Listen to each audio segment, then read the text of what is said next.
Happy Monday.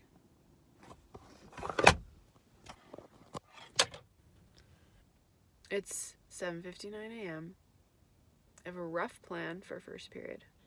I have a plan for second period. Neither of them are finished. 5 hours later, half a Dr. Pepper, some Coke, a cola, not cocaine. I'm almost starting to not feel tired from the cold medicine I took last night.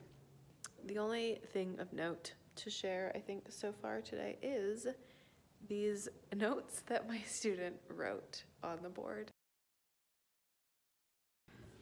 So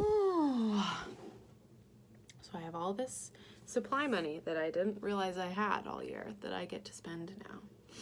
And so I have this cart full of like hundreds of dollars worth of things. Now, I wanted to use this money to buy more textbooks, because what I'm gonna have next year is, what's 35 times 6? Give me a second. I have to Google it. 216. So I need 216 textbooks. I have maybe 100, maybe 100. So I thought maybe I'll use this money to buy some textbooks. I have almost $1,000. That's a lot. That's a freaking lot. I don't know what happened this year. Usually we do not have that much. But you want to know how many textbooks I can buy for about $900? 7. I can get 7 textbooks for about $900. So I'm not buying textbooks. This is what one student built today. X-wing fighter. He wants to hang it from the ceiling. It's unlikely that that's gonna happen, but I won't disassemble it for a couple of days at least. I'm here for the final early morning study session of the year before the AP test. So far I tend to get 3 students. Let's see if I get any more. I do one before school and one after school because I'm an absolute saint. There's a squirrel. It's so cute. Squirrel. It's just chilling, undisturbed by the presence of my car. The last class period before the AP test, which means we went on a nature walk. We went to the stadium. I had everyone lay on the grass and I did a guided meditation with them. I walked them through the perfect AP test. And then we came back and did an art project, my favorite thing to do before the AP test. And we do blackout poetry. So I give them 5 minutes to write whatever they want to write, just absolutely whatever's on their mind, whatever they're thinking about, and then they black out whatever words they want to make some kind of message.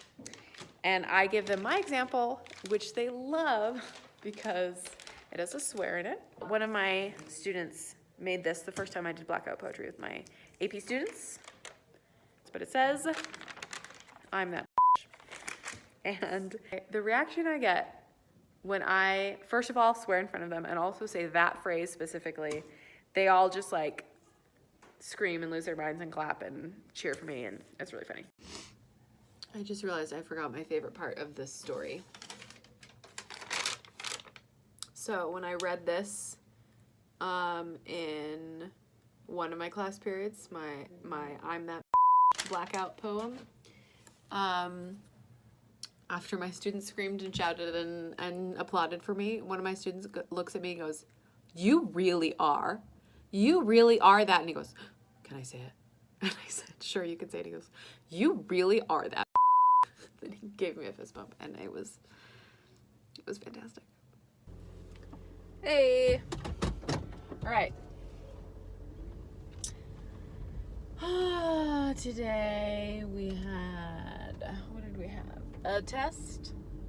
Boring. And a movie about the Holocaust that did not land. Oops. I'm gonna change that lesson. That's my class of students who are learning English, and it didn't work. It didn't work. expected a little too much of them, I think, and their English processing abilities, which is fine. We're gonna switch it up. I'm gonna pick up a boy in the striped pajamas for my next class. Feeling very done. I'm having a very hard time focusing. During my first period, while they were taking a test, I was looking for a Korean workbook so that I can learn Korean. I'm learning it on Duolingo because I started listening to BTS and I have a problem. So that's what I spent my time doing. I eventually decided to maybe use some time to plan for the summer school class I'm teaching that I also forgot about. It starts in a month. So that means I got 16 days to teach the entire course of U.S. government and citizenship. So I gotta plan that.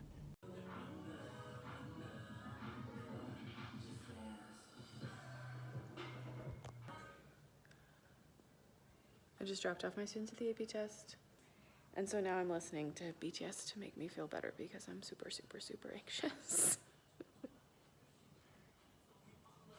Sing to me, J-Hope.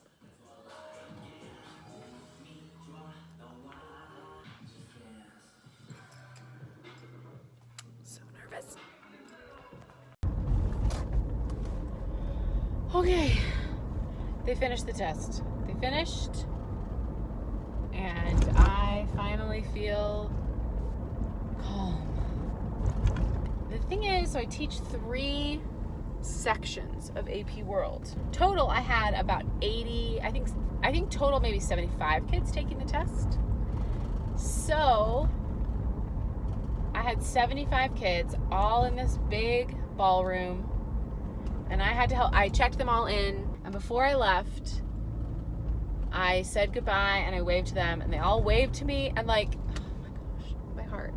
Seeing all of my, like, so many of my students in that room about to take this big test that I've prepared them for, like smiling and waving at me and saying goodbye, like I almost teared up. It was so lovely at what has been such a horrible year of teaching.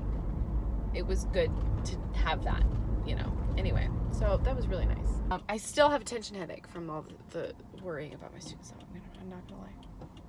I don't even know if they were that stressed about the test. I don't know what's wrong.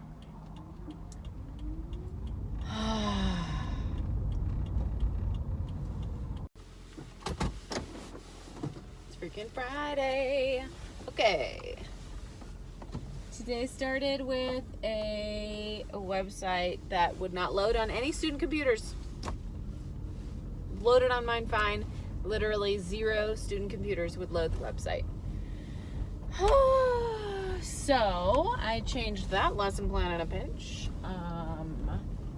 Found another website that did a marginally similar job and had to totally change the way they were doing the activity. It's cool. It's cool. That's the kind of excitement we live for here in the world of education.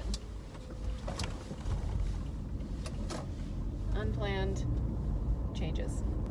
Second period, I got a new student from Afghanistan. Now I have 4. And they're all the other Afghani boys were so excited. They're all boys. Only boys so far. I don't know what's up with that. Wow, this is a real shaky day. In 4th period, we watched Lagan, my favorite Bollywood movie, because the AP test is over. It was a pretty chill Friday, which is good because my brain's not in it. I thought as soon as the AP test was over, I would be like, "Ooh, magically I can think." I cannot magically think.